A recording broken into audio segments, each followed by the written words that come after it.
Goeiemôre, baie welkom vanoggend by die erediens. Draai ook sommer so na mekaar toe en kyk wie langs jou sit, wie agter jou sit, voor jou sit, sit maar net so hand op die skouer en dan sê hulle net goeiemôre aan al die medegelowiges wat vanoggend hier saam met jou die Here kom aanbid. Baie welkom. Ons gaan nou van aanbidding oor na 'n volgende lied waarin ons sê niks is vir die Here onmoontlik nie. En hoekom ons hierdie lied sing, is die kinderkerk bring die lied vir ons elke week. Verlede week het hulle dit geleer, so julle sal ons vergewe as ons het nog nie ken nie, want ons het nou vanoggend dit gekry en geoefen, maar ek wil al die kleintjies uitnooi, die kinderkerk kindertjies, om hier voor te kom sit, terwyl ons hierdie lied sing wat julle verlede week gesing het. Julle kan maar nog kom terwyl ons sing, moenie gaan sit as ons begin sing nie, kom maar, julle is welkom.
Ons begin met hierdie Psalm 67 vir die musiekleier met snarespel, 'n psalm, 'n lied. Mag God ons genadig wees en ons seën. Mag hy die lig van sy aangesig oor ons laat skyn. Mag u pad op die aarde bekend wees, u verlossing onder al die nasies. Mag volke u prys, o God. Mag al die volke u prys. Mag nasies bly wees in jubel, want u oordeel volke billik en nasies. Mag u hulle op die aarde lei. Mag volke u prys, o God. Mag al die volke u prys. Die aarde het sy opbrengs gelewer. Mag u ons God ons seën. Mag God ons seën, sodat al die uithoeke van die aarde vir hom ontzag sal hê. Broers en susters, genade, barmhartigheid en vrede van God ons Vader en Jesus Christus ons Here deur die werk van die Heilige Gees.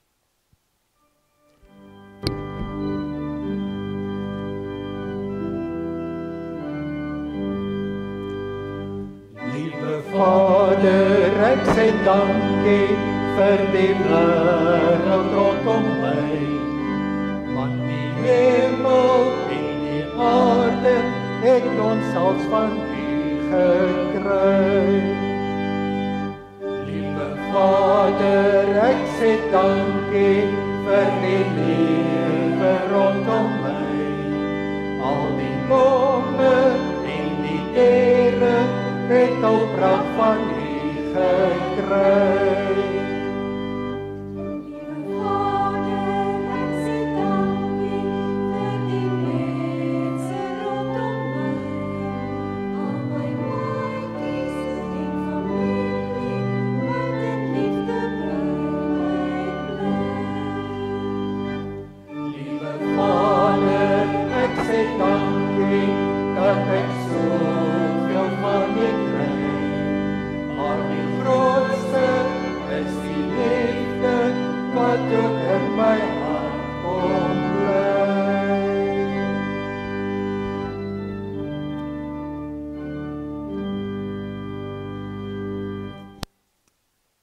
Dankie. Baie dankie aan die voorsanggroep. Julle help ons baie. Ek het nou 2 maats nodig om my te kom help hiervoor. Wat dink julle is in hierdie bottel? Olie. Dis nou, ek wou olyfolie bring, maar toe sien ek hoe duur dit is, toe bring ek maar gewone kookolie. Maar dit gaan ook werk. Wie gaan my kom help? 2. Yes, ja nee, jy kan maar kom maar. Ons groot mense gaan nou verder uit Johannes 14 uit lees en ons gaan daaroor 'n bietjie dink. Maar julle gaan ons groot mense help dat ons ietsie verstaan van die Here se vrede. Is dit reg so? OK. In Johannes 14 vers 23 staan daar: Laat julle harte nie bekommerd en ontsteld wees nie. Julle het gehoor dat ek vir julle gesê het ek gaan weg.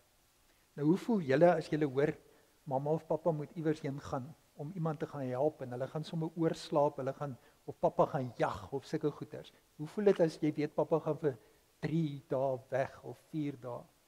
Is jy baie bly want jy het die huis vir jouself, die sleutels en alles. Hoe voel 'n mens? Mens mis hom. Jy voel 'n bietjie hartseer, nee. Vir jou ook so. Mens voel maar so, né? En liewe Jesus het vir sy disippels gesê hy gaan weggaan. En toe sê hy vir hulle moenie bekommerd wees, julle moenie ontsteld wees nie. En ons gaan nou probeer wys vir hulle hoekom hoef ons nie bang te wees of ontsteld te wees nie. Voordat ek daai wys, gaan ek nou vir elkeen van julle bottel gee. Kom ek gee vir julle eers elkeen 'n is baie swaar. En nou gaan ek vra, skink jy eerste vir my? Skink dit binne in. Weet jy wat 'n skink? Gooi.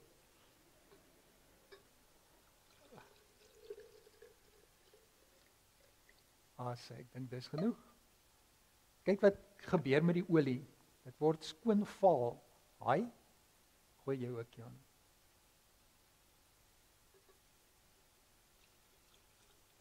Jy kan maar gooi. Jy is binne in die bottel. Dankie. Is reg. Julle kan maar die bottels weer neersit. Dan sê julle gou vir my wat gebeur hierso voor julle oë.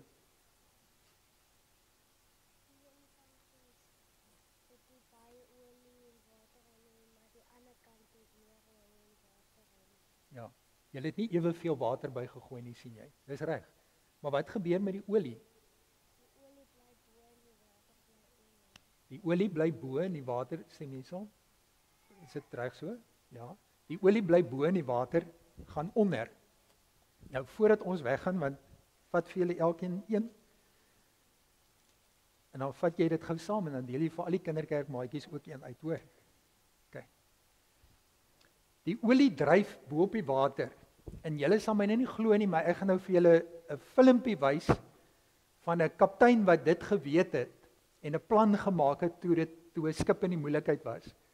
Kom ons kyk gou wat het hierdie kaptein gedoen. Ek vertel sommer vinnig vir julle, een boot was baie swaar gelaai geweest, 'n storm het uitgebars. Die branders het in die skip begin inkom en gelukkig was daar 'n ander skip wat hulle kan kom help. Maar die see was te onstuimig geweest vir die klein roeibootjie om die ander mense te gaan red. Kom ons kyk wat het plan hierdie kaptein gemaak. In November 1883, a large ship named the Grecian set sail from Philadelphia to Brazil. It was severely overloaded, so when it hit a storm several hundred miles offshore, it started taking on water due to the large breaking waves. Through sheer luck, they saw another ship traveling from New York to London, the Martha Cobb. They raised the flag N over V, which meant I'm sinking, to which the Martha Cobb replied with the code H over J, which means lifeboat cannot come. The Martha Cobb only had a 16-foot lifeboat, and the storm was still too strong, and the large and breaking waves would easily sink the small boat that they'd have to use to tender the men from the Grecian. However, the captain of the Martha Cobb, Thomas Greenbank, had an idea that would ultimately save the life of everyone on board the Grecian. He grabbed a 5-gallon drum of fish oil that happened to be on board, and he dumped it over the side of the ship into the waters. After about 20 minutes, witnesses describe a magical event. The breaking waves were calmed around both vessels, and the lifeboat was able to rescue all 10 men from the sinking Grecian. Wie kan vir my sê wat het die kaptein gedoen wat almal gered het? Yes. Weet jy nie wat hy gedoen het nie? Jy hoef nie te sê 5 gallon nie, jy kan sê 20 liter. Wat het hy oorgegooi oor die kant van die boot? Wat het hy gehad in die boot wat hy oor die kant gegooi het? Skyn. Visolie, jy het baie mooi geluister, dis reg. Hy het visolie oorgegooi. Mens kan nie glo nie, 'n drom van 20 liter En dit het gemaak dat die see nie so onstuimig was nie en hulle kon die reddingsboot oorstuur na die ander boot toe. Hoekom gebeur dit? Kom ons kyk gou. Okay, so I just got on the lake and there are a bunch of little tiny ripples from the wind. What I have here is just olive oil. Let's put it in.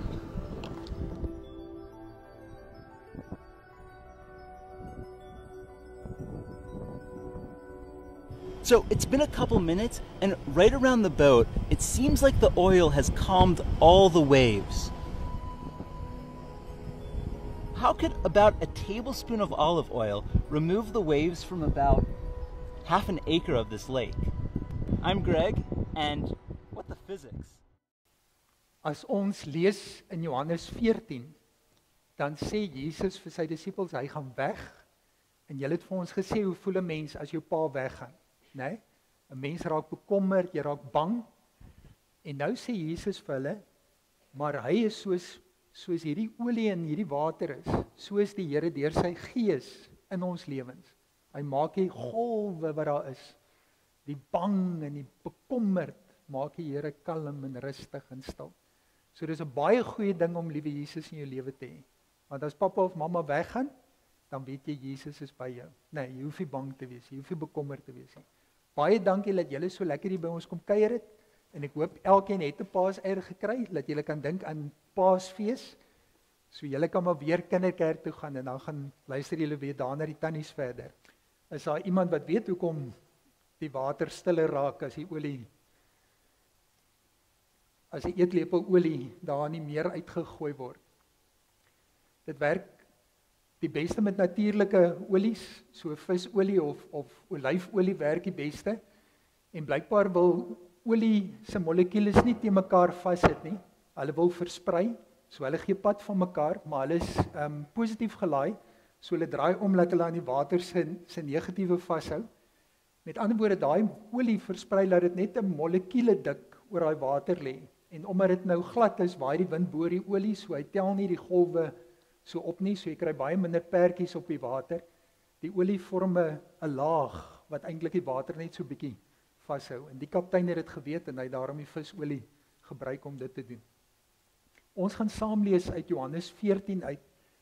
Dit is die aand voordat Jesus gevangen geneem en tereggestel sou word. Het hy en sy disippels in die bokkamer vir oulaas was hulle bymekaar gewees. En Jesus het geweet wat vir hom wag en hy het geweet dat sy disippels as dit gebeur geweldig ontwrig gaan word, ontsteld gaan wees, bekommerd gaan wees oor wat gaan van hulle word. En daarom hierdie laaste aand van hoofstuk 13 tot 17 is Jesus in die bokkamer besig om sy disippels voor te berei op sy dood, op sy kruisiging en dan ook sy heengaan terug na die Vader toe.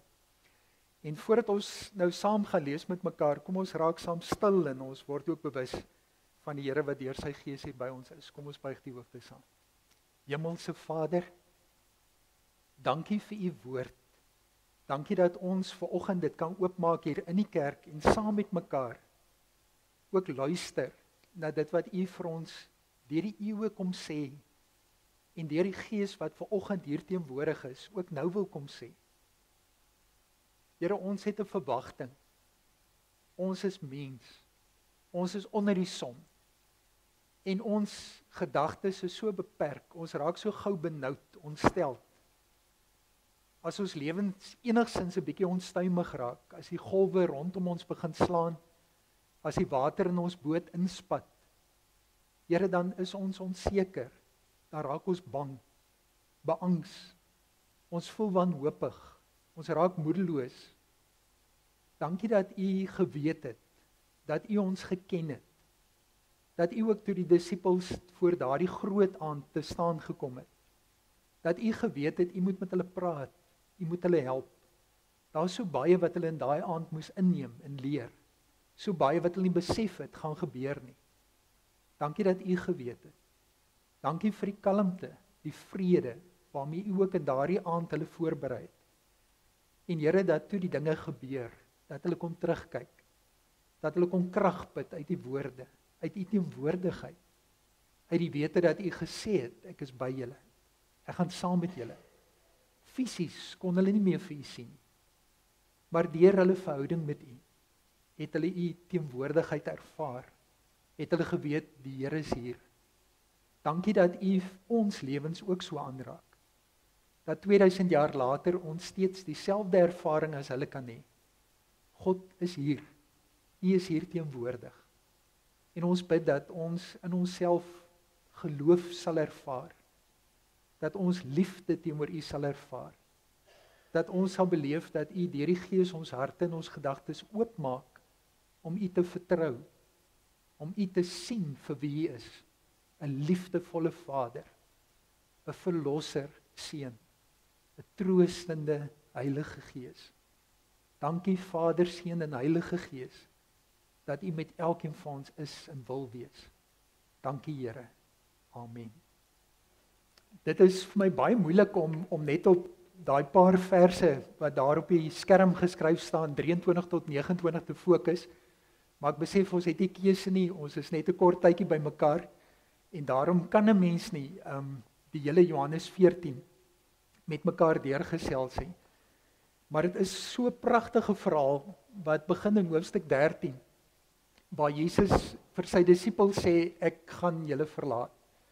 Ek gaan weggaan. Hy sê, ek is nog net 'n kort tydjie by julle, julle sal my soek, maar soos ek vir die Jode gesê het, sê ek ook vir julle, waarheen ek gaan, kan julle nie gaan nie. En of hy daardeur probeer sê het vir hulle die kruispad wat hy moet loop, dit kan hulle nie volg nie, of hy gepraat het van sy hemelvaart, waarskynlik beide. Maar hy sê vir hulle, ek gee julle 'n nuwe gebod. Julle moet mekaar lief hê. Net soos ek julle lief gehad het, moet julle ook mekaar lief hê.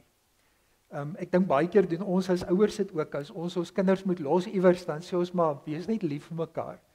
Mamma moet vir ouma gaan help om vir oupa te versorg, of pappa moet gaan op 'n besigheidsreis, maar julle wat agterbly, bly net, wees net lief vir mekaar. Maar daar is 'n tweede rede hoekom die Here dit vir hulle gesê het, en daarby sal ons later kom.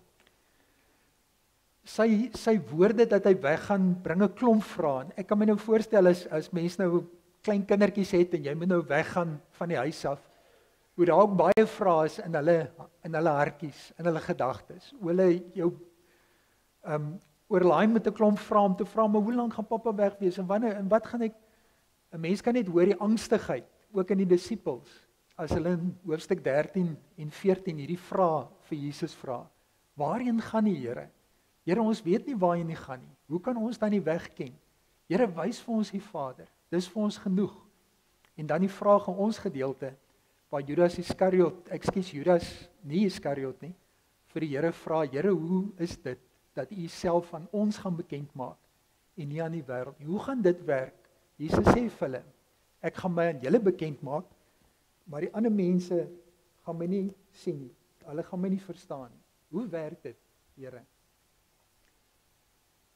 Ons het begin met hierdie woorde, laat julle harte nie ontsteld wees nie.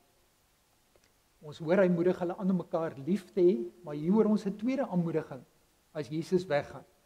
Hy sê, glo in God, glo ook in my. En as ons hieraan kan vashou as kinders van die Here, dat die Here ons aanmoedig om mekaar lief te hê wanneer hy weggaan, maar dit ons ook aanmoedig om te glo. 'n Mens wil altyd hê die Here moet jou wen vir hom. Hy moet jou oortuig, en dit is so, hy doen dit. Maar op 'n manier is geloof ook iets wat ek moet doen. Geloof is iets waarmee ek iets ontvang by die Here, maar ek moet my hande oopmaak. Ek moet hom vertrou, ek moet vir hom sê, Here, ek neem U nou op U woord. En dit sê Jesus vir sy disippels op daai laaste aand.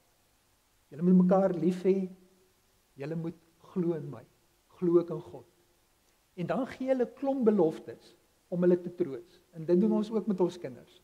Ek gaan hom vir julle plek voor te berei. Ek kom weer, ek sê julle na my toe neem, dat julle kan weet waar ek is. As op Thomas se vraag sê, ek is die weg, die waarheid en die lewe. Julle kan kom na die Vader deur my. As julle my leer ken het, sê julle ook my Vader ken, sê hy vir hulle. Vir Filippus sê hy, wie my gesien het, het die Vader gesien. Jesus gee 'n klomp inligting vir hulle, om hulle te help die dag as hy weg is. Glo my dat ek in die Vader en die Vader in my is. Wie in my glo sal die werke doen wat ek doen, en nog groter dinge as wat ek gedoen het. As julle iets in my naam vra, sal ek dit doen, verseker hy hulle. As julle my liefhet, sal julle my gebooie onderhou. Die twee loop saam met mekaar, liefde en gehoorsaamheid. Ek sal die Vader vra en hy sal vir julle 'n ander parakleet gee, sodat hy vir ewig by julle kan wees. Hy is die Gees van die waarheid. En so verseker die Here hulle heeltyd van sy kant af, hoe hy teenoor hulle gaan optree, wat hy vir hulle gaan doen, hoekom hy weggaan. Ek sê julle nie as weeskinders agterlaat nie, ek kom weer na julle toe. Die wêreld sien my nie meer nie, maar julle sien my, omdat ek leef en julle sal leef. Wie my gebooie het en dit onderhou, hy is die een wat my liefhet. Ek sal hom lief hê en myself aan hom bekend maak, sê die Here. En dan kom hierdie vraag van Judas, waar hy sê, Here, hoe is dit dat U self aan ons gaan bekend maak en nie aan die wêreld nie? Ons verwag baie keer dat mense wat nie gelowiges is nie, moet ook die Here sien. Moet ook so opgewonde wees soos ons oor die teenwoordigheid van die Here. En baie keer gebeur dit nie en dan kan ons dit nie verstaan nie. In hierdie gedeelte help Jesus ons as gelowiges om nie te veel van mense te verwag wat nie in 'n verhouding met hom staan. Dat Jesus sê hoe kennis van hom na ons toe kom, hoe ons weet van sy teenwoordigheid, is deur liefde, deur 'n verhouding met hom te hê, deur in 'n verhouding met hom en medegelowiges te staan. En dit sê hy vir hulle in vers 23, ons teks. As iemand my liefhet, sal hy en sy ter harte neem wat ek sê. So dis die sleutel na die Here. Dis die manier waarop ons kontak maak met die Here en hy met ons. Dis deur 'n liefdesverhouding. En as daar nie so 'n verhouding is nie, is dit regtig onmoontlik vir mense om die stem van die Here te hoor, om sy teenwoordigheid in hulle lewens te ervaar. En dis iets wat die Here self aan ons gee, maar dis iets wat ons moet ontvang. Ons moet oop wees daarvoor dat ons in 'n liefdesverhouding met die Here staan. Baie mense staan skepties teenoor die Here en wil hy moet hulle oortuig. En die Here doen dit ook. Maar dit is baie makliker om die Here te glo en om te hoor as 'n mens jou lewe vir die Here oopmaak en sê ek het nodig dat U my liefhet. Ek wil U terug lief hê. En dan ervaar 'n mens skielik is hier 'n stroom wat van die Here afvloei deur jou na ander mense. My Vader sal hom ook lief hê, sê Jesus. Ons sal na hom en haar toe kom en by hulle woon, kom huismaak. Jesus sê hy gaan weg, hy gaan na die Vader toe. Hy kom terug om ons te kom haal dat ons by hom kan wees en dadelik dink ons aan sy wederkoms. Maar as mens Johannes lees, dan praat Johannes nie oor die Here se tweede koms as die wederkoms nie. Johannes beleef die Here se koms na sy disippels toe as die Heilige Gees. Dat Jesus sommer onmiddellik weer terugkom en kom huismaak in sy disippels se lewens deur sy Gees wat uitgestort kan word. Wie my egter nie liefhet nie, neem nie my woorde ter harte nie, sê hy vir hulle. Die woorde wat julle hoor is nie myne nie, maar die van die Vader wat my gestuur het. Dit het ek vir julle gesê terwyl ek by julle gebly het. Die Parakleet, die Heilige Gees wat die Vader in my naam sal stuur, hy sal julle in alles onderrig en julle aan alles herinner wat ek vir julle gesê het. Dis wonderlik in hierdie teksgedeelte hoe die Vader en die Seun en die Gees, die drie eenheid van God, al drie ter sprake kom. En hoe mense sien die wisselwerking tussen die Vader, die wat sê en die Seun wat gesê is oordra. Die Vader wat die Gees stuur, maar hy stuur hom in die naam van die Seun. Die Gees wat alles sal herhaal en vir mense duidelik maak wat die Seun gesê het. Dis 'n wonderlike verhouding tussen die Vader en die Seun en die Gees. En al drie is betrokke by die disippels in hulle lewens, in hierdie tyd wat hulle so alleen voel en bekommerd is en beangs is. Hy sê julle in alles onderrig, aan julle alles herinner wat ek vir julle gesê het. En dan hierdie woorde wat nou aansluit by die beeld van die olie, waar Jesus vir mense wat hy weet in 'n onstuimige see gaan beland met sy arrestasie, met sy kruisiging, verseker hulle reeds dat hy soos hierdie olie in hulle lewens teenwoordig is. Hy sê vir hulle, vrede laat ek vir julle na. My vrede gee ek vir julle. Ek gee dit nie vir julle soos die wêreld dit gee nie. Oral hoor 'n mens van vredesooreenkomste wat geteken moet word, van skietstilstande wat onderhandel is. En dan hoor 'n mens terwyl dit nog onderhandel is, terwyl dit geteken is, die volgende oomblik kom die drones weer oor en die bomme val en mense word doodgeskiet. Ek het nou die dag gesien op YouTube 'n teregstelling van Oekraïne soldate wat gevange geneem is. Hulle gee oor en die drou neem af voor die Russiese offisier beveel. Haal die offisier uit, skiet die ander dood. Dis die wêreld waarin ons leef. Jesus sê dis nie sy vrede nie. Die vrede wat hy gee is 'n vrede wat alle verstand te bowe gaan. En ons gaan nou so ietsie daaroor sê. Laat julle harte nie ontsteld wees en bang wees nie. Jesus gee sy vrede vir hulle. En hy sê terwyl my vrede soos hierdie olyfolie of visolie in julle lewens inspoel en al die branders in julle lewe kalm maak en stil maak en vir julle geleentheid gee om te kan leef en te kan werk, die dinge te doen wat julle moet, mekaar te red.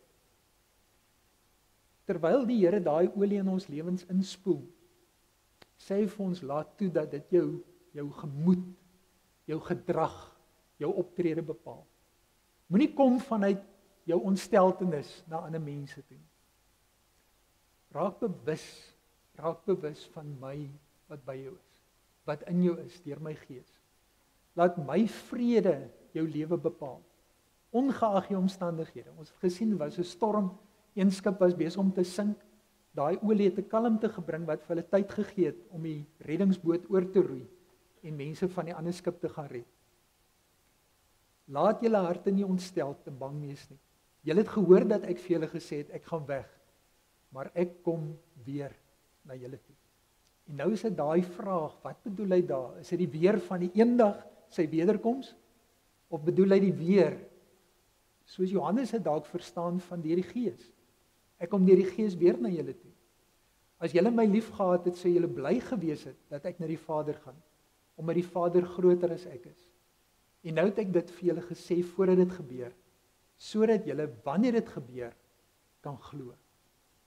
En dis die mooi daarvan, na Jesus se kruisiging, na sy opstanding, sien ons hoe die disippels mekaar herinner, en sê, maar hy het mos gesê, dis wat gaan gebeur. Nou verstaan ons, die werk van die Gees in hulle lewens sien ons gebeur. Broers en susters, ons lewe ook elke dag, soos hierdie disippels. Ons het ook die wonderlike woord van die Here, wat vir ons 'n klomp dinge van verseker. Maar saam met die woord van die Here het ons ook sy teenwoordigheid nodig in ons lewens. En die Here Jesus sê pertinent vir sy disippels, ek gaan weg. Daar's geen twyfel daaroor nie, as fisiese Here, as rabbi in hulle lewens, as leermeester, gaan hy weggaan. Hulle gaan hom nie meer sien, op die manier wat hulle hom gesien het tot nou toe. Maar hy sê dadelik vir hulle, ek kom weer. Hy praat van 'n ander parakleet, wat die Vader gaan stuur. En daardeur sê hy self 'n parakleet, maar die Here stuur 'n tweede parakleet, die Heilige Gees. En hy bring hierdie vrede, hierdie shalom in hulle lewens. Oor die vrede kan 'n mens 'n paar dinge sê. Die Griekse woord wat gebruik word is eirene. Daar's so koshuis op Stellenbosch ook. Vrede koshuis. Maar die woord in Hebreëus is shalom. En dis 'n groet wat mense mekaar mee groet om te sê die vrede van die Here vir jou. En dan antwoord die ander een ook vir jou. En wanneer ons daai woord hoor, skryf iemand dat dit hier gaan oor 'n verweefdheid van God en mense in die skepping wat in 'n wonderlike harmonie, waar daar geregtigheid is, vervulling is en vrede is en vreugde is met mekaar saamlewe. Die Here se vrede beteken dat God, mens en skepping in harmonie is met mekaar. Dat daar geregtigheid is, dat daar vreugde is. Ons noem dit vrede, sê hy, maar dit beteken veel meer as 'n blote gemoedsrus of 'n wapenstilstand tussen vyande.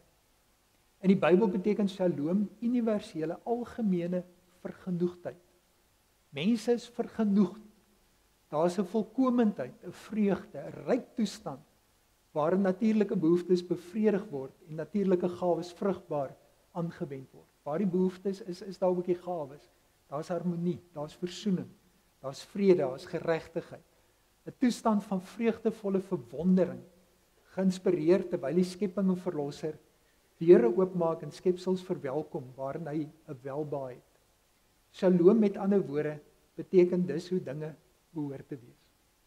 As die Here sy vrede bring, dan is die wêreld soos God dit bedoel het. Tussen mense onderling, tussen mense en God, tussen ons en die skepping. Kyk 'n mens mekaar in die oë, En jy's oop en eerlik teenoor mekaar, want daar is absoluut vrede. Daar is shalom. Die Here is hier teenwoordig. God se geregtigheid. Mense is vergenoegd. En dit is wat Jesus sê hy in ons lewens bring. Dat sy teenwoordigheid die golwe van onvergenoegdheid en van haat en afguns en jaloesie en bitterheid, dat die Here daai golwe laat kalmeer. Dat hy in ons lewens die vrug van die Gees, vriendelikheid, goedhartigheid, nederigheid, selfbeheersing, so kan ons dit opnoem, dat dit deel word van ons lewens. Dat wanneer ons met mekaar te doen het, dat ons regtig ervaar, dat ons met die Here self te doen het. Dat ons ja is en ons nee, dat ons kan pyl trek op mekaar. Dat ons vir so tydjie afgeskit kan word van ons kalmte, maar dat ons gou weer terug beweeg daarna toe. Omdat ons heeltyd bewus is dat ons nie alleen is nie. Dat God deur sy Gees in ons lewens teenwoordig is. En ek het nou 'n paar keer die woord parakleet gebruik. Dis die Griekse woord wat vir die Heilige Gees gebruik word. Maar Jesus sê my Vader gaan 'n ander parakleet vir julle stuur. En daardeur sê Jesus ek is self 'n parakleet. Die Griekse woord beteken aan die een kant is dit 'n regsterm wat praat van 'n prokureur, iemand wat langs jou kom staan en jou saak kom stel. Maar dit beteken ook 'n trooster, 'n familielid, 'n dogter wat jou kom help met pa wat siek is, iemand wat langs jou kom staan wat 'n hulp is, wat jou ondersteun, wat jou dra, wat by jou is. En Jesus sê dis wie ek in julle lewens was. Ek gaan weg. Maar die Vader stuur in my naam 'n tweede parakleet, die Heilige Gees. En die Heilige Gees sal in julle lewe daai teenwoordigheid wees, daai voorspraak, daai trooster, soos die ou vertalings daaroor praat. In die disippels se lewens troos hulle in 'n lewe sonder Jesus. Hy's 'n voorspraak vir hulle in die hemel by die Vader.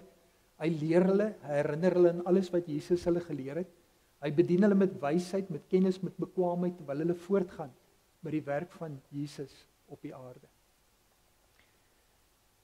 Ek het nou 'n klomp goed gesê wat kopgoed is. Maar ek wil vra dat ons vir 'n oomblik sal stil raak en dat 'n mens net in jou eie hart sal dink, in jou eie gemoed, jou eie gedagtes. Iemand het nou eendag vir ons gesê, as jy op 'n draagbaar beland, wie is die 4 mense wat die draagbaar gaan kom optel? Wie is die mense op wie jy kan staat maak? En ek wil vra dat ons vir 'n oomblik net sal stil raak en dink, ek lê op 'n draagbaar. Wie is die 4 mense wat hierdie draagbaar gaan kom optel? Het jy 4? Party het sommer 16. Het jy 4 mense wat daai draagbaar kan kom optel? Wie is hulle?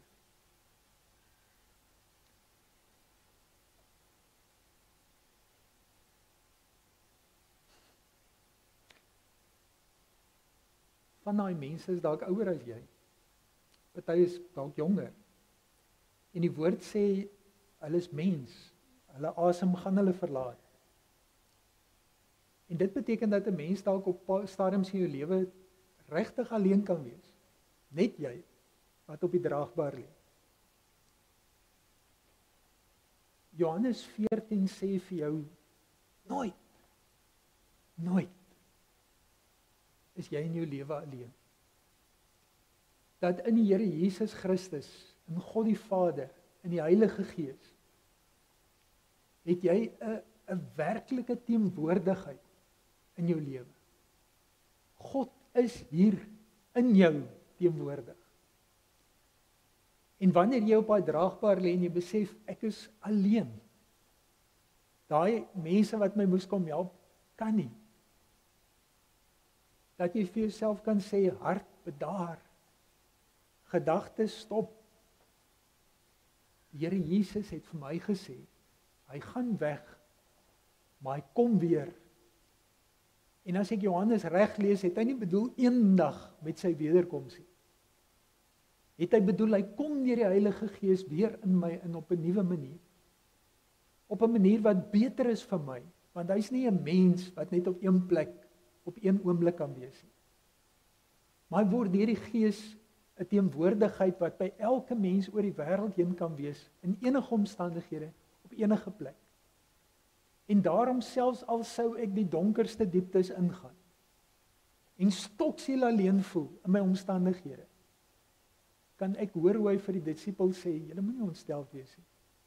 Moenie bang raak nie. Ek is by jou. Ek is by jou.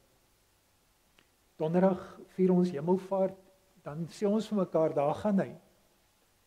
Maar mag ons hierdie Sondag onthou, in Johannes 14 wat hy gesê het, ek kom dadelik weer. Ek kom dadelik weer. En dit vier ons in Pinkster, die uitstorting van die Heilige Gees. Jesus het in Johannes 15, dit het ons verlede week gehoor by Dominee Drian, die wingerdstok en die lote. Hier gebruik hy die beeld van, ek kom woon in jou. Ek kom maak 'n huis in jou. Ek kom bly in jou. En ons kom bystaan hierdie woorde, it takes hands to build a house, but only hearts can build a home. As mense dit nou in Afrikaans sleg vertaal, dan kan jy sê hande bou 'n huis, maar harte laat kom mens tuis. God wil ons laat tuiskom by hom. Deur ons harte, deur 'n liefdesverhouding. En daarom is vir ons vanoggend 'n kindjie gaan doop, dan doop ons hulle omdat ons vir hulle van kleins af sê, dis God se hart. God het jou lief. En eendag hoop ons dat hulle sal terug vir die Here sê, Here, ek het U ook lief. Ek weet U het in my lewe kom huis maak. Dit vat harte om 'n huis te maak, om 'n tuiste te skep. Waarheen ek gaan, kan julle nie gaan nie, sê Jesus. Maar ek gee julle 'n nuwe gebod. Julle moet mekaar lief hê. Net soos ek julle lief gehad het, moet julle ook mekaar lief hê. Dit is hoe almal sal weet dat julle my disippels is, as julle liefde teenoor mekaar het. Ons gaan nou geleentheid gee vir klein Hanro om gedoop te raak, en ek gaan die formulier lees, en dan gaan ek die ouers ook na vore roep, dat hulle dan ook saam met my hier voor kan staan, en ons sal hom dan mettertyd ook laat inkom. Julle kan maar net so staan, julle kan maar op die skerm volg, terwyl die ander op die groot skerm kyk. Die betekenis van die doop sê dat die Here in die Ou Testament 'n ooreenkoms met Abraham aangegaan het. Ons noem dit 'n verbond. Die verbond kan vergelyk word met 'n testament, waarin God al sy gawes tot sy kinders se beskikking stel. By die doop bevestig God dat ons en ons kinders in hierdie testament ingesluit is. Ons en ons kinders word verseker dat God ook ons God is.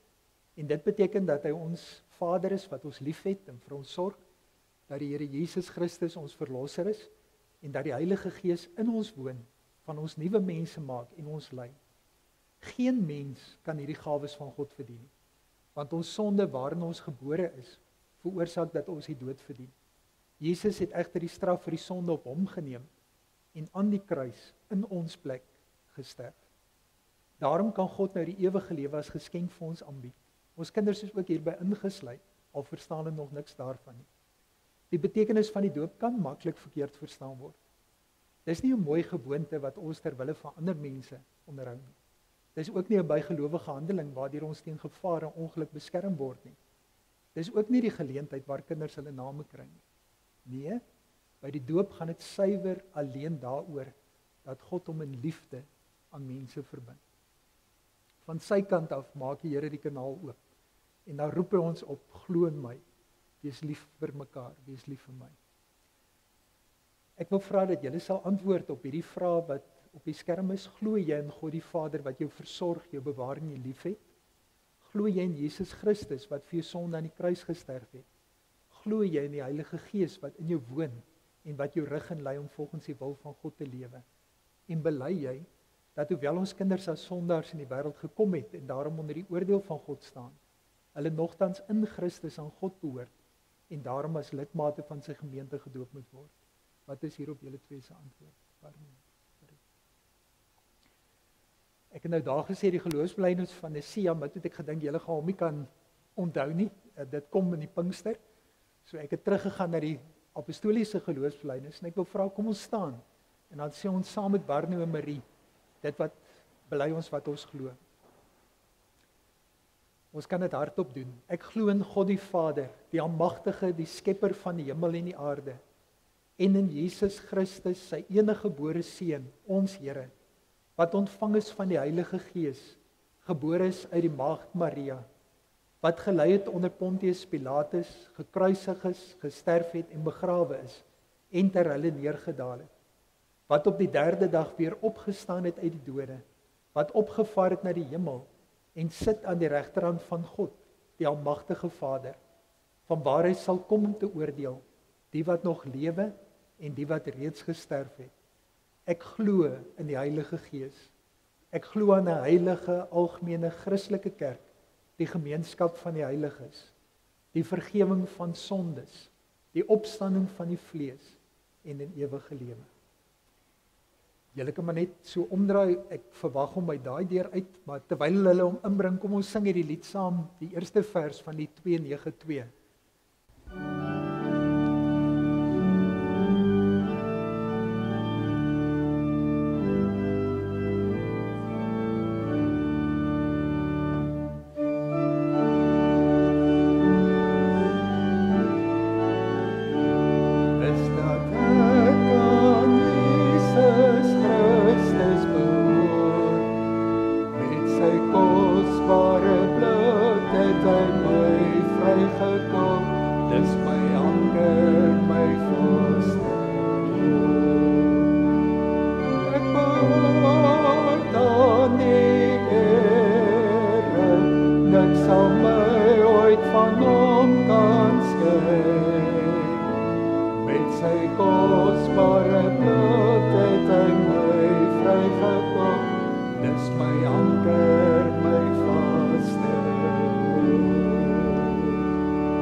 Julle kan maar net so ombeweeg, dan kan almal lekker sien wat ons doen. Ek dink die kleintjies is nou almal onder na die kinderkerk toe, maar as al van julle is wat so 'n bietjie groter is wat wil kom kyk, julle is baie baie welkom. Ek gaan vra dat hy so 'n bietjie lê terwyl ek die doop bedien aan hom. Ek weet nie of hy lus is om te lê nie. Hallo. Kyk hierso. Wat is hierdie? Dis water. Ek kan maar nog so 'n bietjie draai dat hy kan sien. Want hy wonder nou wat hierdie is. Kyk hierso. Kyk hier. Sien jy die water? Daar is hy. Andrew Nicolas van der Westhuizen, ek doop jou in die naam van die Vader, die Seun en die Heilige Gees. Jy is nou gedoop. Ja. Kom ons maak die oë toe. Hemelse Vader, Here, dankie, dankie, dankie. Dat klein Andrew se ouers kan weet, hulle is nie alleen nie. U het ook nie weggegaan in die hemel in om oor eeue terug te kom nie. Nee. U gaan weg en dadelik stuur die Vader in u naam die Heilige Gees. Dankie dat u God drie-enig deur die Gees hier is, in ons woon, in ons kom huis maak het, die tempel kom maak het.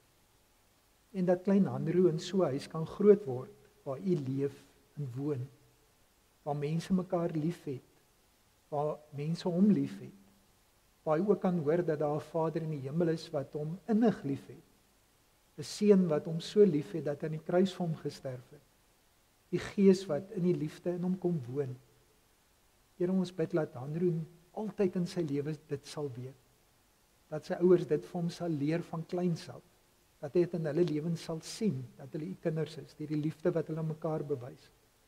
Here, mag ons ook getuies wees daarvan teenoor hom. Mag hy, as hy die voorreg het om hier in Piketberg groot te word, mag hy 'n klomp ooms en tannies hê, en vriende, wat heeltyd vir hom herinner daaraan, u leef hier onder ons, deur die liefde, deur die geloof wat u in ons wek. Dankie vir grootouers, dankie vir gemeenskappe soos die Hoek ook, waar mense mekaar liefhet en vir mekaar omgee.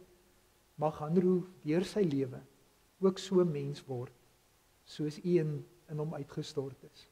Ons vra dit in Jesus se naam. Amen. Hierso is 'n Bybel en 'n kers vir hom. Ek gaan sommer vra Marie, laat jy die kers aansteek. En elke jaar op die 25ste Mei, dan kan julle weer die kers aansteek, net so sy verjaarsdagkers. En dan kan julle vir hom sê, daai lig van die Here is ook in sy lewe. En hy is nooit alleen nie. Ek sien ek het jou baie nat gemaak, hoor, jy kan maar die kers uitblaas, as in my. Hierso is 'n Bybel vir hom, met sy doopseël, julle kan net nog daar teken, aan die binnekant. Julle moet nou nie wegloop nie, want ek moet nog Nou dat ons hom klaar gedoop het, wil ek vir julle vra, beloof julle om vir klein Andrew, soos hy groter word, oor die betekenis en eise van die genadeverbond in te lig. Beloof julle om vir hom 'n voorbeeld te wees van geloof en gehoorsaamheid, en beloof julle om hom te help om God se beloftes sy eie te maak. Wat is hier op julle antwoord? Ja, dankie, hoor, dat julle bereid is om dit te doen. Baie seën, baie geluk. Och, maar jy's 'n vriendelike man. En mag dit met jou ook goed gaan. Sy moes gisteraand nog diens doen tot 6:00 vanoggend by Portable se hospitaal, maar jy lyk asof jy uitgerus is, so ek aanvaar hulle het vir jou afgegee die nag. Ek is baie dankbaar. Julle kan maar by julle plekke inneem. Terwyl hulle gaan sit, wil ek ook net baie geluk sê aan die familie. Bokkie kan nou nie vanoggend te wees nie, maar ouma Emerensia is hierso. En dan is daar ook tannie Debbie wat hom ingebring het. Jy's hom nie 'n tannie nie, ek sê nou uit sy verwysingsraamwerk. En Thomas wat saam met Debbie gekom het, ouma Jenny en dan nog 2 tannies, Jean Marie en Marika. Baie seën en baie geluk vir julle se familie. En ons wens julle 'n mooi dag toe en dat julle lekker saam sal eet en kuier en vir mekaar sal wys dat die Here ook in julle is. Baie seën vir julle.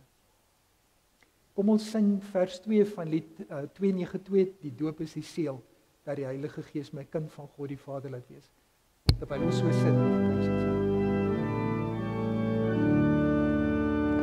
Die doop is die seël dat die Heilige Gees my kind van God die Vader laat wees. Sy onfeilbare woord is die gids wat ons lei, deur sy liefde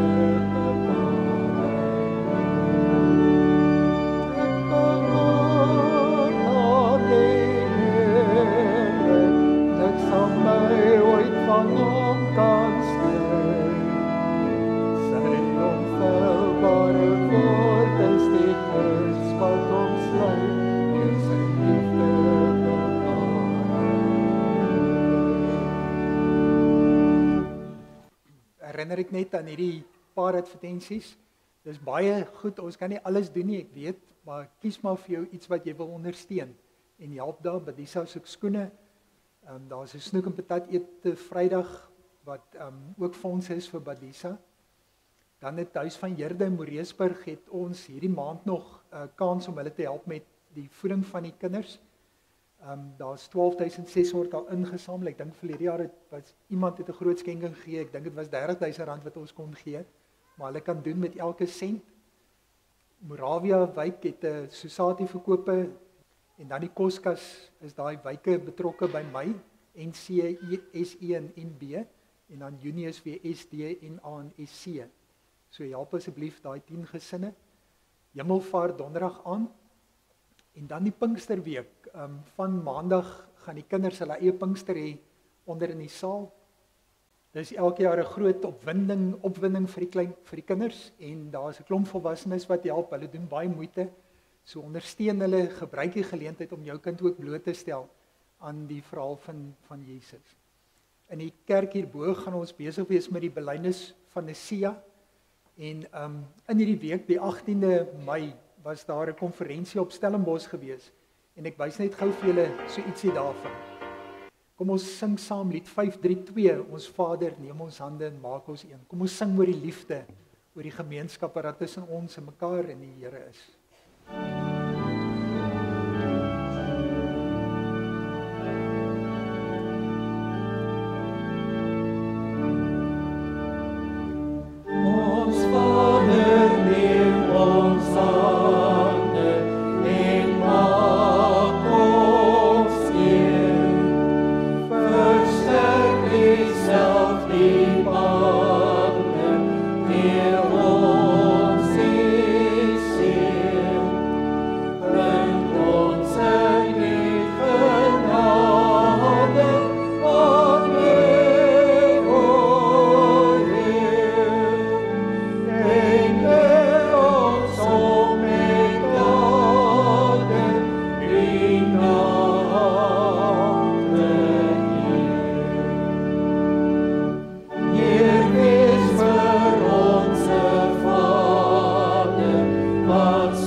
Laat ons sê word gehoorsaam, ons sal lief hê. Leer ons mekaar vergewe, mekaar vertrou. Laat ons die hele lewe om liefde bou. Laat Yeshua ons vrede en met ons saam. Verhoor toch ons gebede in Jesus naam. Ontvang die seën van die Here en daarna nooi ek julle uit om vir mekaar ook daai seënbede te sing wat ook iets van die vredesgroet van die Here aan mekaar oordra. Dit mag die vrede van die Here met jou wees en bly. Ontvang die seën van die Here.